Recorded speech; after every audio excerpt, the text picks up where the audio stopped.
Like, I think you should start on single speed, kind of learn how to perfect your craft at that, and then move into the shifter after you learn how to drive.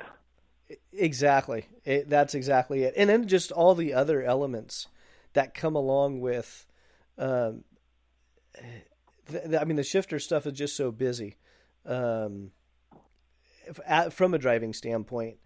And the, I'm kind of gonna get a little bit sidetracked with it, but there's so many other things good. I think from a maintenance standpoint, the Honda was actually one of the cheapest engines to maintain in karting, for many years.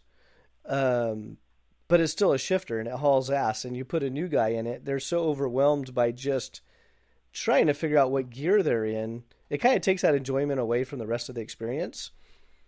You put them in something slower, it's like now they have a time, okay, I can look at my data, I can read the data, I can figure out what my program is in the pits, and Yeah. not just walk right over the trailer and pass out on the floor. Right. Yeah. Shifter is it's a lot more physically demanding, and like you said, really busy, and can be overwhelming for somebody just getting into the sport. So I think it's if you had guys starting in some of the single speed stuff, I think that you'd see them in the sport a little longer as well, because maybe they're getting burnt out pretty quick with the shifter. They never had a chance to learn every aspect of driving, and you can just see people kind of in and out of the sport quickly when the first thing they drive is a shifter. Yeah, and on the shifter side, it's like, yeah, I think the engine was, again, one of the cheaper ones to maintain. But then on the flip side, the tire bill is probably the most expensive as well. Because you're going to burn through tires a lot faster when you're going faster and you have front brakes and you drive everything harder. Yeah, so I mean, we didn't really get a chance to see it, but because NOLA's really not that hard on tires. But these new Vincos that are out and MGs are supposed to last a little bit longer, so that could be really good too. Now, did you guys run into any sort of problems with tires out there, or being that Not us? We didn't have the any. new homologation year? Right, we didn't have any problems personally. No. I don't That's know. good I news. didn't hear of any problems, but yeah, I mean, we were putting tires on. We weren't gaining a ton of time, but I just feel like NOLA is a hard place to get an understanding on the tire, because it's not that hard on tires to begin with. So we'll have to go somewhere else like Utah to really see how good the tire is, because Utah's it's a place where you really go through the tire. You can lose a lot of time after a few sessions. So it'll be interesting to see when we go there to see how the tire holds up and how much it falls off. Yeah, So, or bring your team to Monterey. yeah, yeah. Well, Actually, that was supposed to be in that a one's couple of canceled weeks. too. Yeah. Yeah. Yeah, we were planning on going. We were planning on hitting all these races, but this whole pandemic has put everything on hold. Well, load your chassis table up, start promoting it, tell people you'll be at the track, you'll charge them X amount to check their cart and X amount to straighten it, and you never know who you might run in at the track, or hell, you might even help, just the local guy that didn't even know a chassis table exists. Right. Right? I mean, For sure. put yourself back into the shoes when you started. It's like, wow, there's this, there's that. And, yeah, I mean, I remember we had chassis tables at the shop, and they Yeah. stayed at the shop. They didn't go anywhere. And now there's a few models that are pretty portable. Yeah, there's some of them that fold up quite nice. Yeah. So,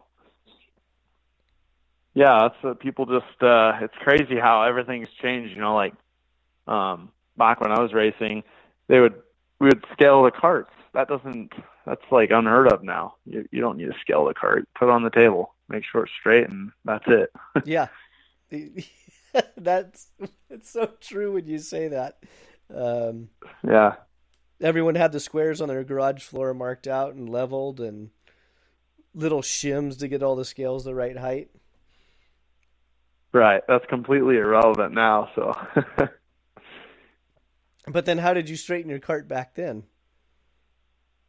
right. Back then, if it was like pulling one way, you just kind of jump on it. Yeah, You put a put block something over under it. one side and jump Yeah. on it. Yeah. Hey So you'd Ryan, you're like the big lift up guy. Will you one stand on side, the lift up the back? other. Yeah, yeah, exactly. You didn't want me jumping on the front because I normally bend it too much. So, good stuff. Yeah.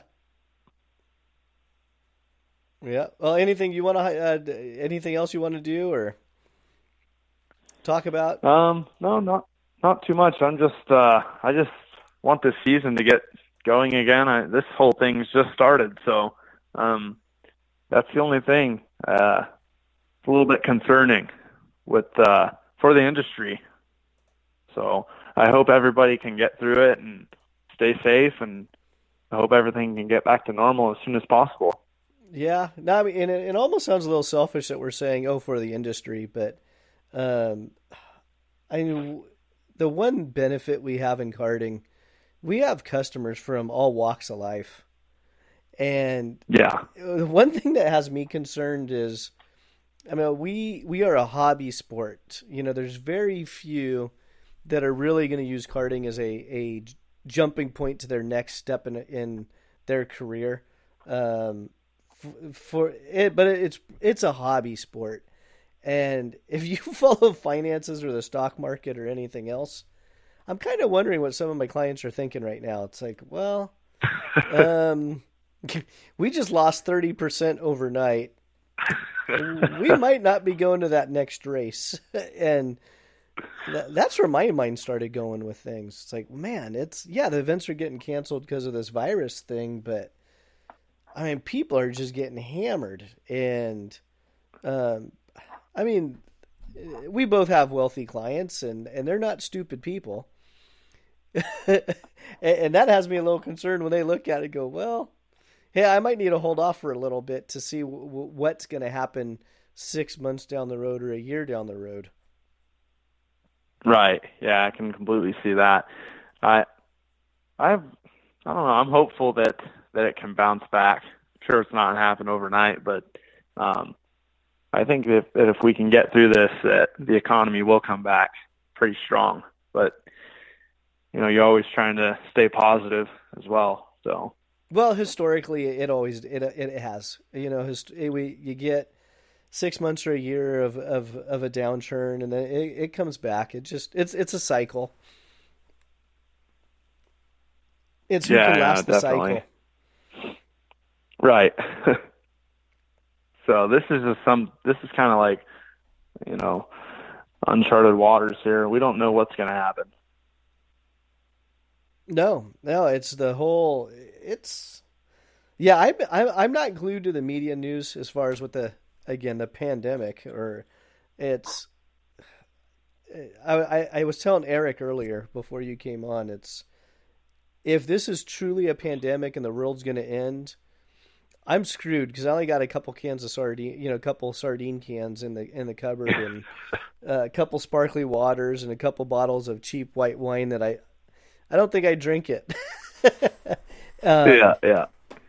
and I know other people that just they're in their bunker. It's like okay with Right. their zombie masks.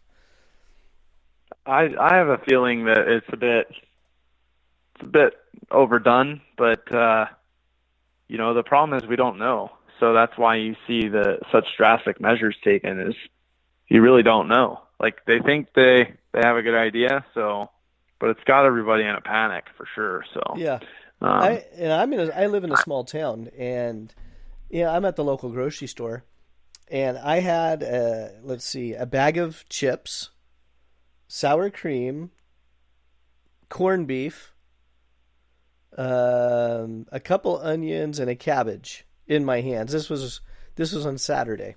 I had that in my hands, and it's like, and I'm upset because the lines are just packed. I'm looking around, and for the most part, everyone there just had small stuff. And there was one guy. right. his planning for this pandemic is to fill his shopping cart with energy drinks. And it's like, well, dude, I don't know about you, but if I drink too many energy drinks, I need toilet paper. And I don't see any toilet paper in your basket. Bad move.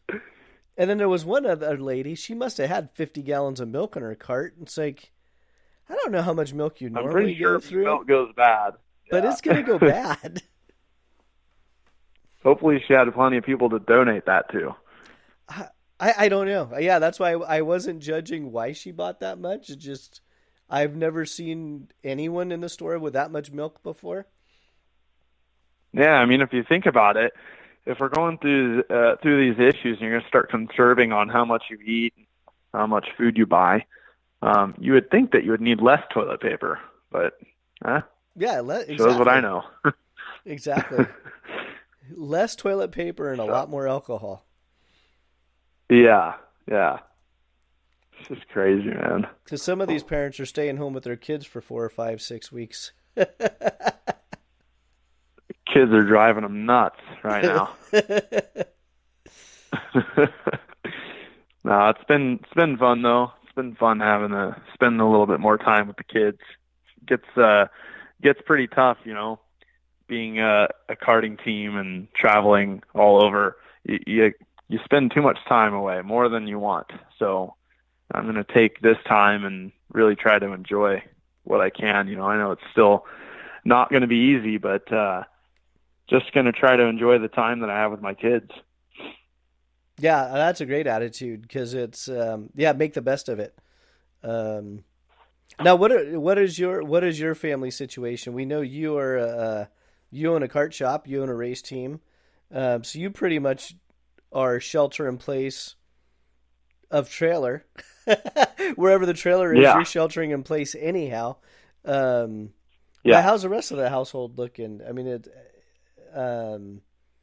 is everyone at home? Yeah, everyone's at home. We have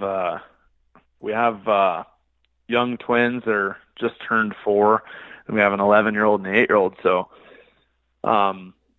we're pretty much mom's got to take care of them, and once the twins are in like school, then she'll start working. But at the moment, we kind of prefer that they're spending more time with her and in the early stages of life and all that. So it's pretty much just me that works and supports everybody, and then we're trying to get her through school as well. So I think in a couple more years everything will kind of work itself out, and then we'll have her working as well. It'll be a little bit easier. So now that you're home a little bit more, does your wife remind you frequently? See what I deal with all day? Oh, trust me, I already know.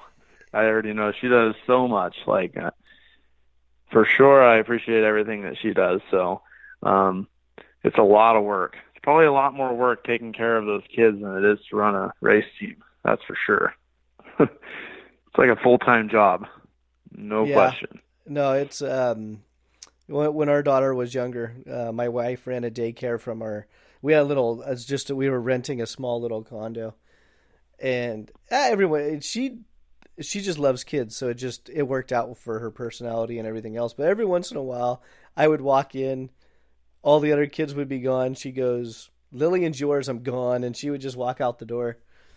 And I remember thinking to myself, it's like, I think I would do that every day if I was around kids. Yeah. They're a lot of work. They're a lot of fun, but for sure they're a lot of work that you got to clean up after them all the time. They're always like, they're a joy, but it's a lot of effort for sure to raise kids. That's for sure, especially when they're young. It's not easy. No, not at all. But no, I'm glad to hear that you're able to, find some good in everything going on down there. Yeah, for sure. Just got a message from someone that's saying Orange County went on lockdown right now. So I don't know. I have to look into that. But locked we're in. only like 15, 20 minutes from there.